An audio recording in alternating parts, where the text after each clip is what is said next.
आप देखना शुरू कर चुके हैं चिरावली ई पाठशाला। ये हमारा मराठा सीरीज के दूसरी क्लास है। इससे पहले आपने एक क्लास देखी थी जिसमें हमने पूरा शिवाजी का जीवन परिचय बताया था, और वो हमने क्लास स्टार्ट की थी मराठों के शिवाजी से, और उस क्लास का अंत हुआ था शिवाजी की मृत्यु 1680 तक।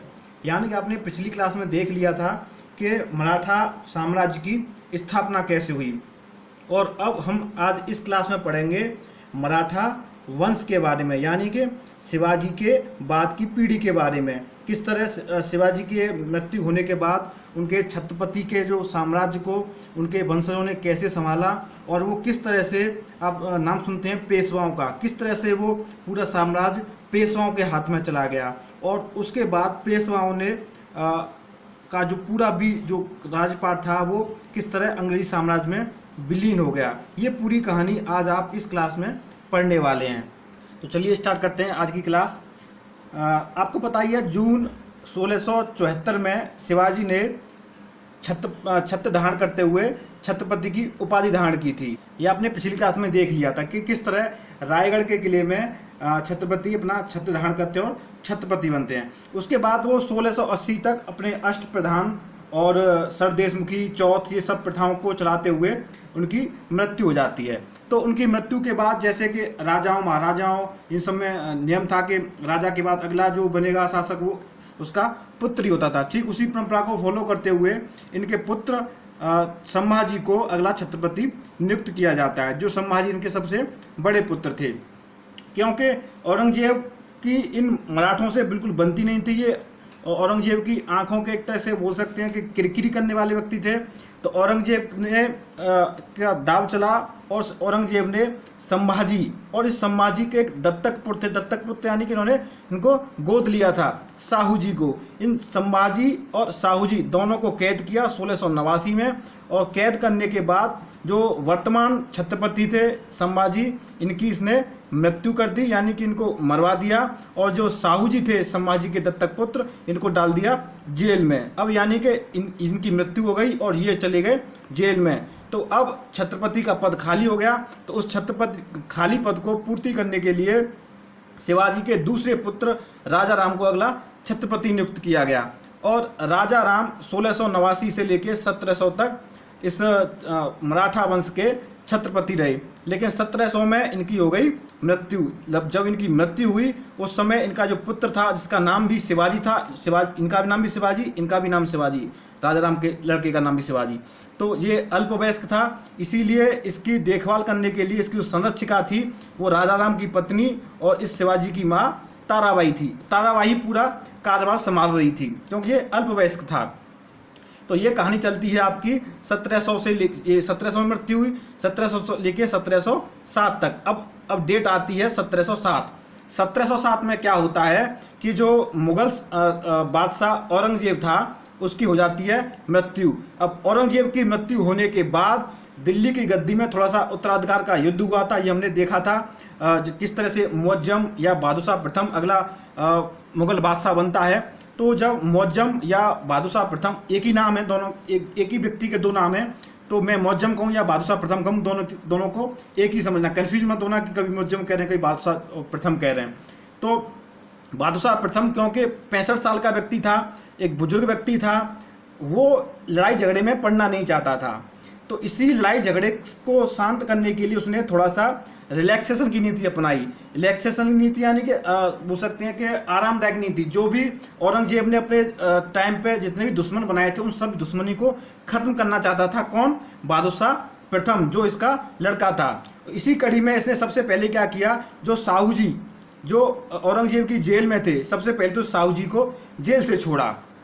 ये देखो, जब हम मुअज्जम या बहादुर शाह प्रथम या शाह आलम प्रथम तीनों एक ही व्यक्ति के नाम है, इसके बारे में जब हम पढ़ रहे थे तब भी हमने ये बताया था आपको कि इसने मराठों और राजपूतों के प्रति मैत्रीपूर्ण नीति अपनाई, तथा इसने मराठा संभाजी के पुत्र साहू जी को मुगल कैद से आज़ाद किया। ये हमने तब भी पढ़ा था, तब आपने इस पर ज़्यादा फोकस नहीं किया हुआ या हो सकता है आपके समझ में ना आया हो, लेकिन ये चीज़ अब आपके समझ में आ जानी चाहिए। मराठों और राजपूतों के साथ साथ इस बहादुर शाह प्रथम ने एक काम किया था, अगर आपको याद हो तो कि उस समय जो सिखों के जो 10वें गुरु थे गुरु गोविंद सिंह, जिनके 4 पुत्रों को औरंगजेब ने मरवा दिया था, तो उनसे भी इसने मैत्रीपूर्ण नीति अपनाने के लिए गुरु गोविंद सिंह को अपने दरबार में निमंत्रित किया था और उनको उच्च मनसब भी प्रदान किए थे। यानी कि ये 65 साल का सबसे वृद्ध मुगल शासक ये नहीं चाहता था किसी से लड़ाई झगड़ा करना पड़े।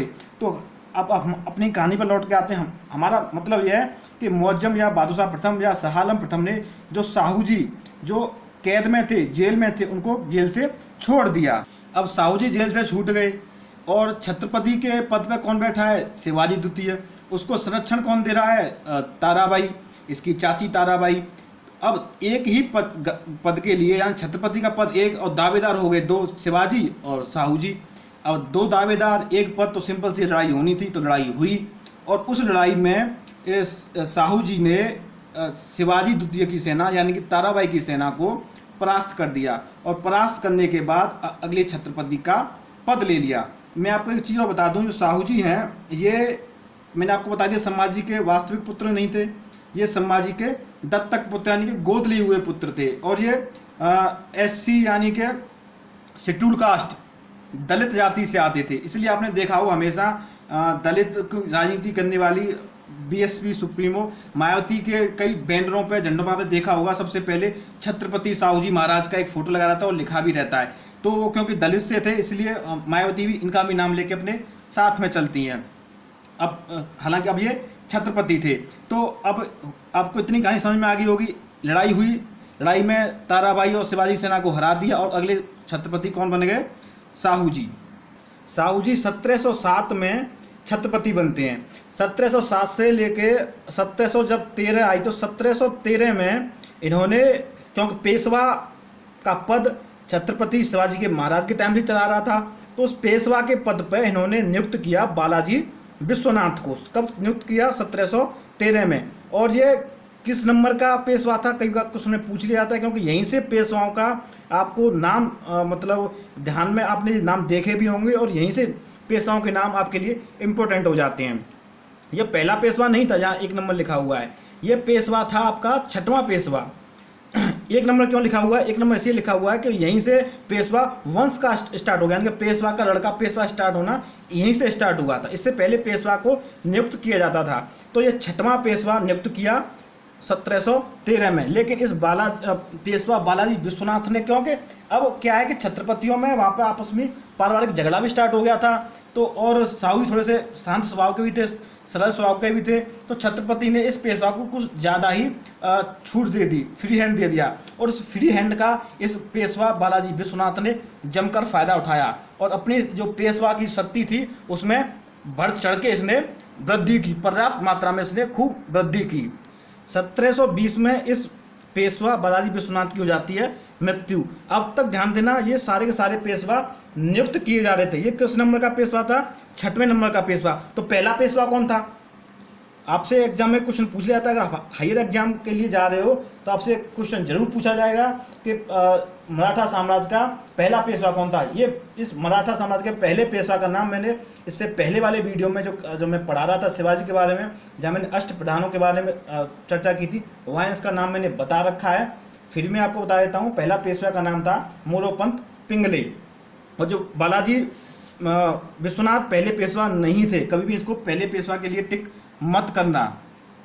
तो 1720 में हो जाती है इसकी मृत्यु। तो जैसा कि मैंने आप कि अब तक पेशवा के जो पद था उसको नियुक्त किया जा रहा था, लेकिन अब 1720 के बाद हुआ लफड़ा कि अब पेशवा कौन बनेगा। और उस लफड़े में इस बाजीराव नाम के व्यक्ति ने अपनी दावेदारी पेश की कि अब पेशवा अगला मैं बनूंगा। अभी छत्रपति साहू जी ही हैं, आप देख रहे हो यहाँ पे छत्रपति अभी कुछ चेंज नहीं हुआ है। साहू जी चलेंगे 1749 तक और ये बात चल रही 1720 की अभी। तो बाजीराव प्रथम यानी कि बाजीराव नाम था, प्रथम तो बाद में कहने लगे क्योंकि एक और बाजीराव का नाम का व्यक्ति अभी आगे आने वाला है।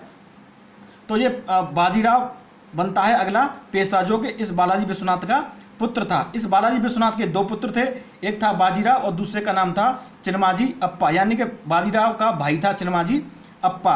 और ये जो बाजीराव प्रथम थे ये बताते हैं कि शिवाजी के बाद जो गुरिल्ला युद्ध के सबसे बड़े प्रतिपादक थे। और बाजीराव प्रथम ने अपने केवल ये 20 साल के थे जब ये पेशवा बने, यानी कि 1700 में इनका जन्म हुआ था, 1720 में पेशवा बने और 1740 तक जिए, यानी कि केवल 40 वर्ष की उम्र में इन्होंने जिए। और उस 40 साल की उम्र में से 20 साल ये पेशवा रहे और उस 20 साल में इन्होंने कुल 40 युद्ध लड़े और उन 40 युद्धों में से एक भी युद्ध नहीं हारे, 40 के 40 ये युद्ध जीते।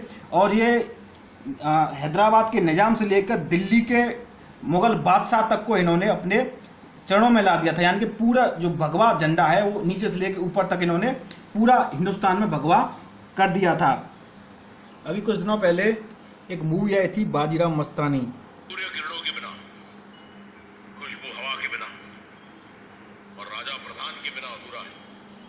मराठा साम्राज्य के मुख्य प्रधान पेशवा बालाजी विश्वनाथ के निधन से हमारे सामने एक बहुत बड़ा प्रश्न है।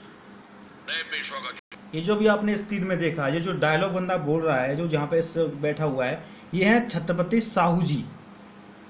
ये आप जो जिस मूवी का मैं जिक्र कर रहा हूँ, बाजीराव मस्तानी, उस मूवी का एक सीन है जिसमें कि छत्रपति साहू जी, उस समय का सीन है जब पेशवा बालाजी विश्वनाथ की मृत्यु हो जाती है। तो ये जो मैं आपको थोड़ा सा मूवी के माध्यम से समझाने की कोशिश कर रहा हूँ। यहाँ जो बंदा बैठा हुआ है, ये है छत्रपति साहू जी। पेशवा की जिम्मेदारी हमारे लिए बड़े सम्मान की बात होगी छत्रपति। हमें बड़ी खुशी हुई श्रीपतराव, क्या सारा दरबार ये छत्रपति साहू जी महाराज। महाराज, इस वक्त इस दरबार में एक ही तलवार है जो समस्त मराठा साम्राज्य और पेशवा की पगड़ी का मान रख सकती है, और वो है बाजीराव।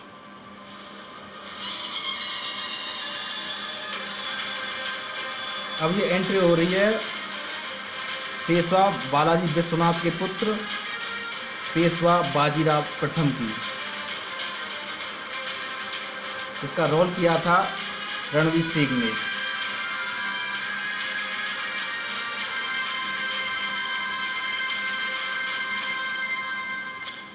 छत्रपति क्षमा करें, पर ये दरबार की हंसी उड़ाने वाली बात है। कैसी हंसी पंथ प्रतिनिधि, आप तो अकेले हंस रहे हैं। अपनी योग्यता साबित करने का हक हर एक को होता है। पुत्र अगर पिता की पगड़ी पहन ले तो उसमें पिता की बुद्धि तो नहीं आ जाती। चंदन के वृक्ष को भी सुगंध देने के लिए एक उम्र की आवश्यकता होती है, पर कांटा छोटा हो तब भी चुभता है, गाय मरता।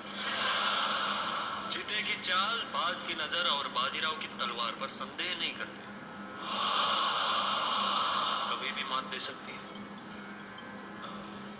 स्वर्गीय पेशवा बालाजी विश्वनाथ का पुत्र खुद को पेशवा के पद के लिए योग्य मानता हूं और इसके लिए हर कसौटी से गुजरने के लिए तैयार। कसौटी तो जरूर होगी बाजीराव, पर उसका फैसला हम नहीं, पंत प्रतिनिधि करेंगे। अभी मूवी देखने के बाद आपको थोड़े से करैक्टर समझ में आए होंगे, साहू जी महाराज और पेशवा बाजीराव प्रथम। तो इस मूवी में क्या है कि इस मूवी में जो बाजीराव प्रथम का रोल कर रहे हैं ये रणवीर सिंह। जिस बंदे ने मूवी देखी होगी उनको थोड़ा समझने में आसानी होगी। मैं तो ये कहूँगा जिसने नहीं देखी है उस मूवी को जरूर देख ले। मराठाओं के जो नॉमेनक्लेचर है, यानी कि जो नाम हैं, उनको समझने में आपको आसानी रहेगी।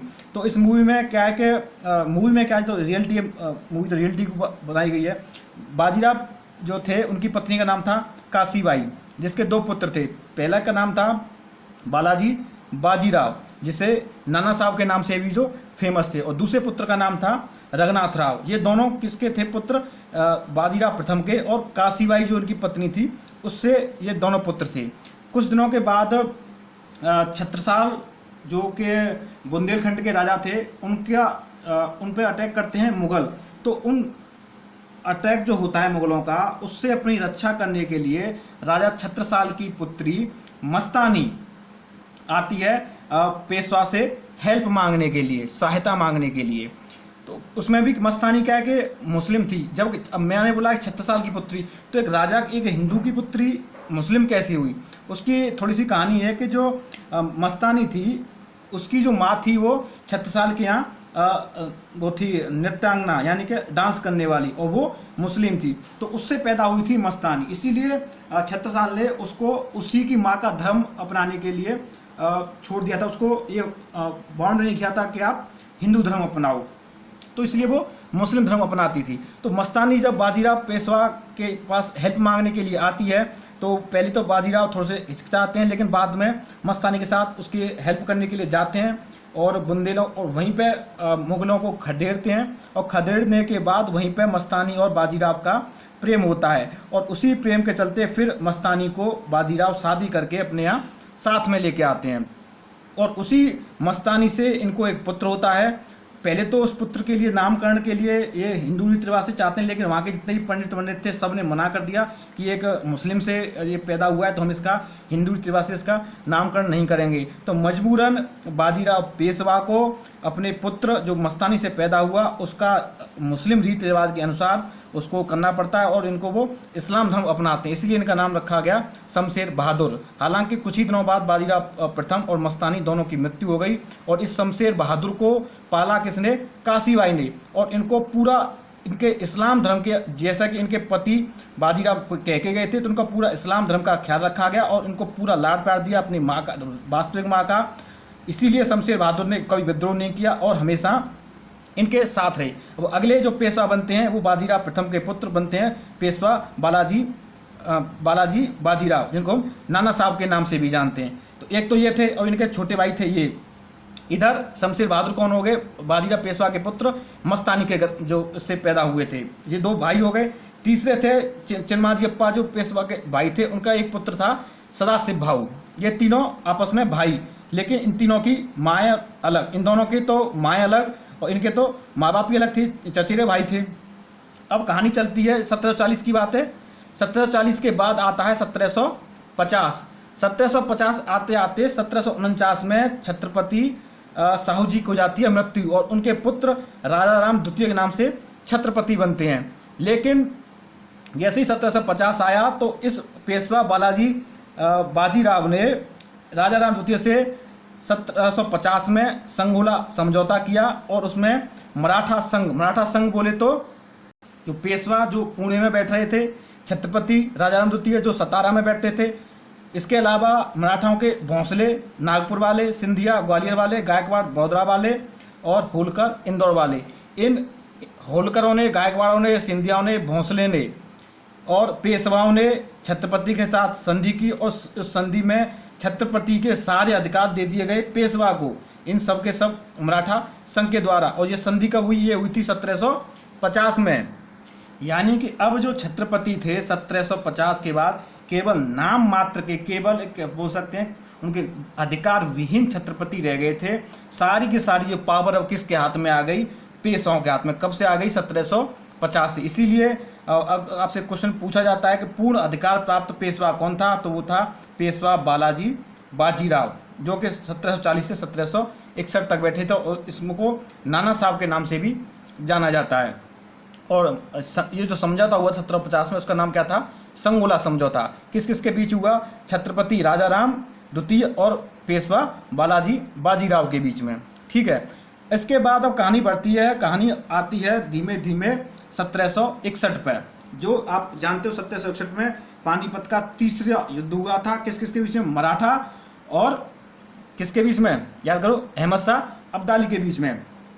तो इस मराठाओं का जो लीड करने के लिए जो भेजना था, तो वो भेजना था सदाशिव भाऊ को। और सदाशिव भाऊ का जो करेक्टर वो आपको समझ में आ रहा होगा, सदाशिव भाऊ कौन है। इसी के ऊपर एक मूवी भी अभी आई थी हाल फिलहाल, 3-4 महीने पहले ही, लॉकडाउन से पहले ही आई थी।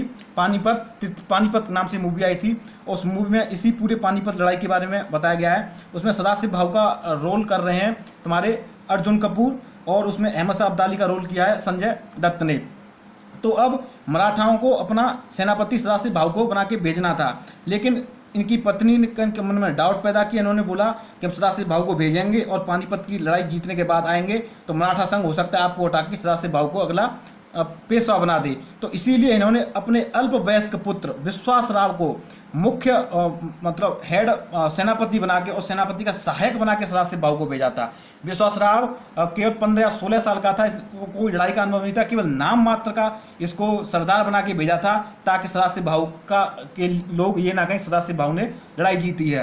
तो वहाँ पे आपको पता ही है पानीपत की तीसरी लड़ाई में मराठाओं की हार हुई, और इस हार में सदाशिव भाऊ इसके बाजीराव पेशवा के पुत्र विश्वासराव और शमशेर बहादुर जो कि बाजीराव के और मस्तानी के पुत्र थे। तीनों की मृत्यु होती है। आपसे एग्जाम में क्वेश्चन पूछा भी जाता है कि पानीपत की तीसरी लड़ाई में किन 2 मराठा सरदारों की मृत्यु हुई थी, या मराठा सरदार को मतलब बोल सकते हैं कि हत्या हुई थी। तो उसमें आपको ऑप्शन में दिया जाता है पेशवा बालाजी, क्योंकि लोग सोचते हैं कि बालाजी पेशवा की मृत्यु 61 में हुई थी, हो सकता है कि इसी, तो वो बालाजी पेशवा तो लड़ाई लड़ने गए ही नहीं थे। कौन गया था? सदाशिव भाऊ और विश्वास राव। तो ये 2 मराठा सरदार कौन थे? सदाशिव भाऊ और विश्वास राव। एग्जाम पूछा गया है, कई बार पूछा गया है, तो इसलिए नामों को, इसलिए मैंने कई डायग्राम बनाने की कोशिश की है। तो इस पूरे जो चित्रण है ये पानीपत जो मूवी आई है उसमें है। और ये लड़ाई कब हुई थी? मकर संक्रांति के दिन। तो 14 जनवरी को पड़ती थी मकर संक्रांति, और 1761 में।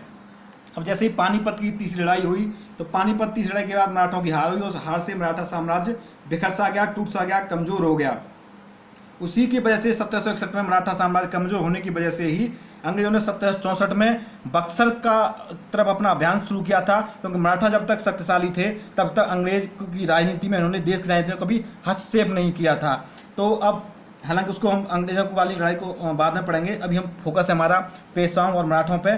तो जैसे ही 1761 में इसकी मौत, तो ये जो पेशवा बाजीराव थे ये टूट गए बुरी तरह, क्योंकि उनके सबसे प्रिय पुत्र विश्वास राव की भी इसमें हत्या हो गई थी। तो इस टूटने की वजह से ये पागल से होने रहने लग गए। तो किसी 3-4 महीने के बाद अपने पुत्र मोह में ही इनकी मृत्यु हो गई थी। इनकी मृत्यु लड़ाई में नहीं हुई, अपने पुत्र मोह में, पुणे में ही इनकी मृत्यु हुई थी। अब इनकी मृत्यु के बाद अगला पेशवा बनाया जाता है इनके दूसरे पुत्र माधव राव को। माधव राव 1761 से लेकर 1772 तक पेशवा रहते हैं। और इन्हीं के संध्यान में जब मैंने बताया था, जब हम उत्तर मुगल साम्राज्य को पढ़ रहे थे, तो हमने बताया था कि जो शाह आलम द्वितीय था, इसके समय पर 2 प्रमुख युद्ध हुए थे। एक तो पानीपत का 1761, जिसमें मुगलों का कोई हस्तक्षेप नहीं था, मुगलों का कोई मतलब नहीं था। दूसरा हुआ था बक्सर का युद्ध 1764। इस बक्सर का युद्ध में किस किसने पार्टिसिपेट किया था? वो किया था, ये बंगाल का था पुराना नवाब मीर कासिम, अवध का नवाब था सुराजुद्दौला, और एक था मुगल बादशाह शाह आलम, जिसके बारे में हम बात कर रहे हैं। इन तीनों का एक गुट था, और इस पूरे तीनों के गुट को हराया था अंग्रेजों ने 1764 में, आपको बता दो। तो उस 64 में लड़ाई होने के बाद इस मुगल बादशाह शाह आलम को अंग्रेजों ने कैद कर लिया था, यानी कि अपने संरक्षण में रख लिया था, इसको छोड़ा नहीं था। जब मैंने वहाँ भी आपको बताया था कि मुगल बादशाह शाह आलम द्वितीय को मराठों के संरक्षण में दिल्ली पहुँचा, और 1803 तक मराठों का संरक्षण इसने स्वीकार किया था। तो जिस मराठा पेशवा का संरक्षण स्वीकार किया था वो किसका नाम था? पेशवा माधव राव, जो 1761 से 1772 तक रहे थे। उसके बाद इनकी माधव राव की मृत्यु हो जाती है।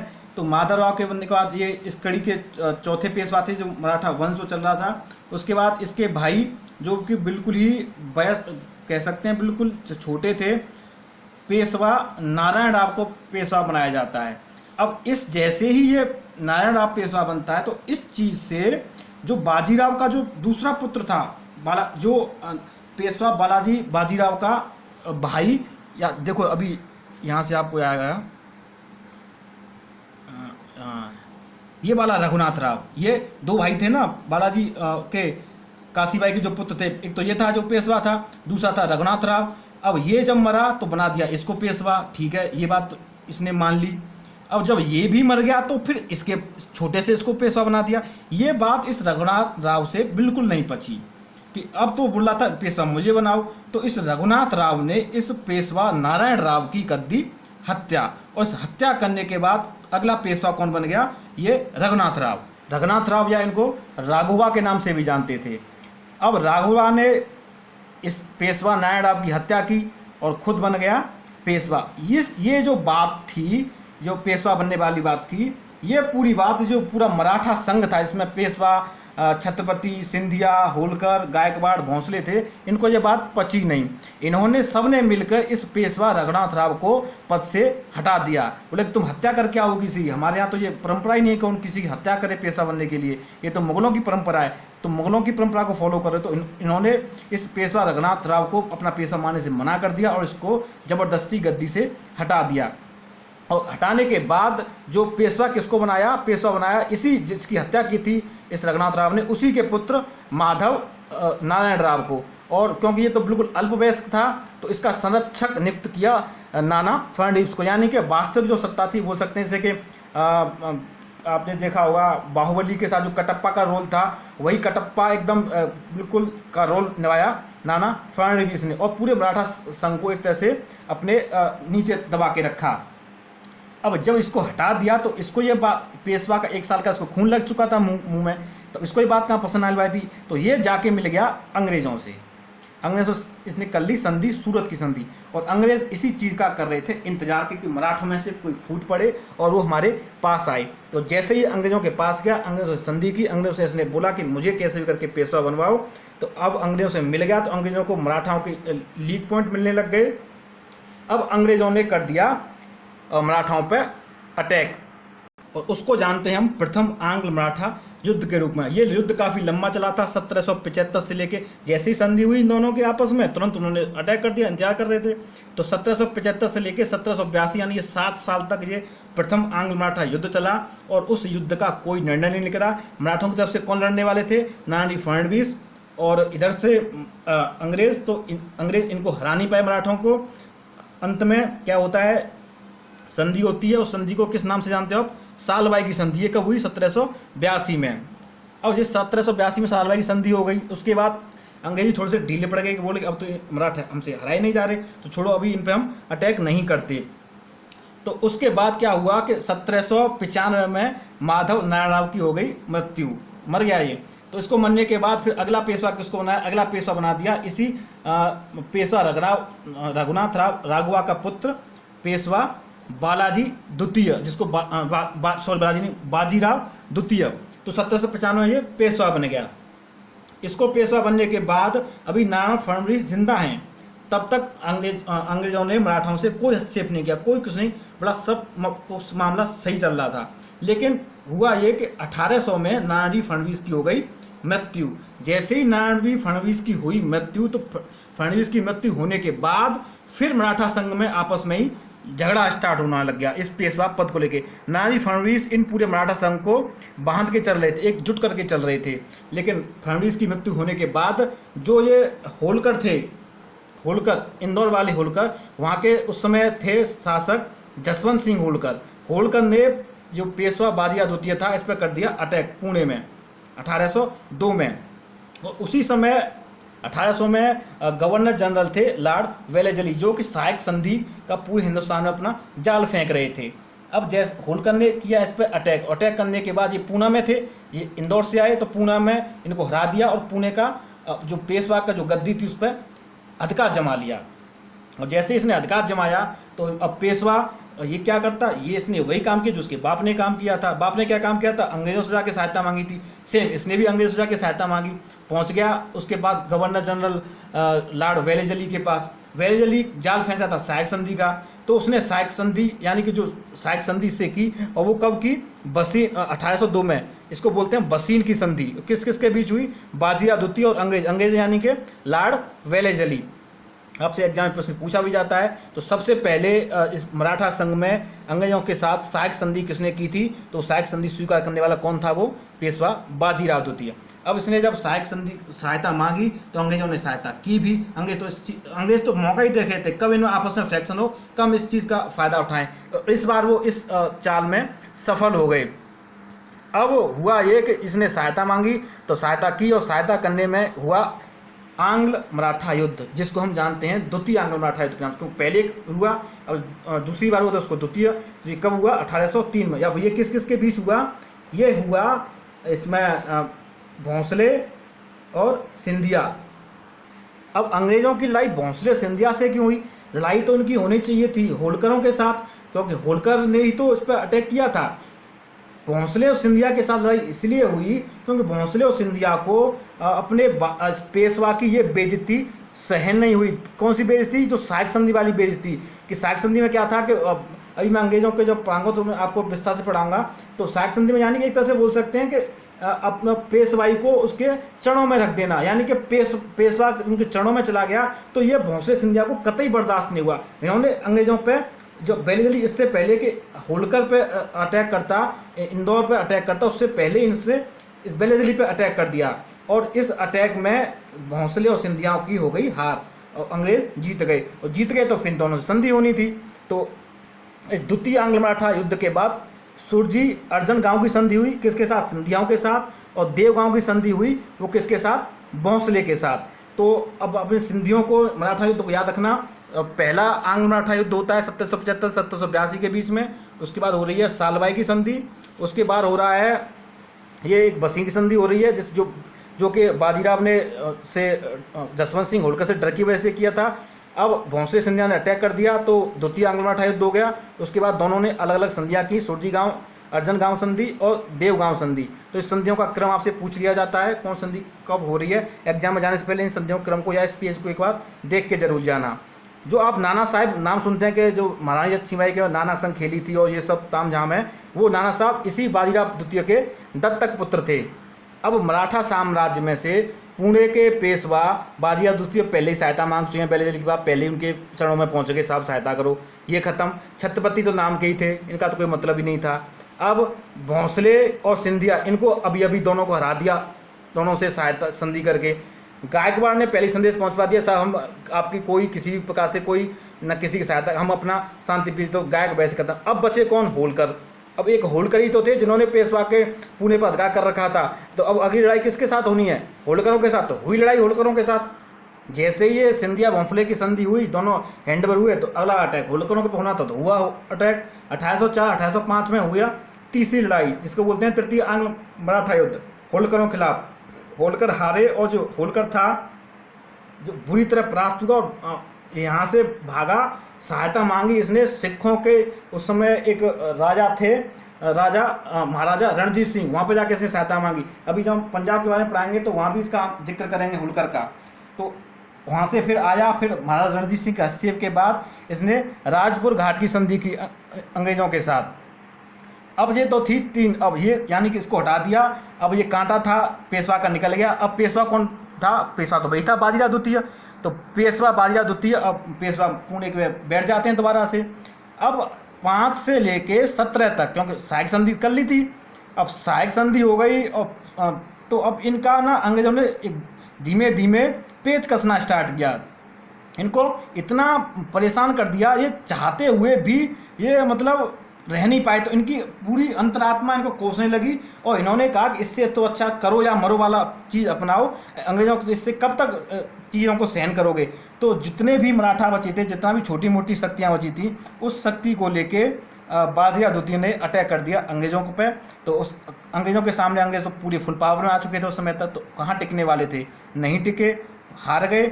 और हारने के बाद इतना बुरी तरह हारे तो उनके पूना की संधि करनी पड़ी, और पूना की संधि हुई 1818 में। और ये संधि पूर्ण रूपेण अंग्रेजों की शर्तों पे हुई। उस अंग्रेजों में शर्तों में क्या रखा, अंग्रेज बोले कब तक इनको रोज रोज हराते रहेंगे, इनको ऐसा इनका खेल ही समाप्त करते हैं।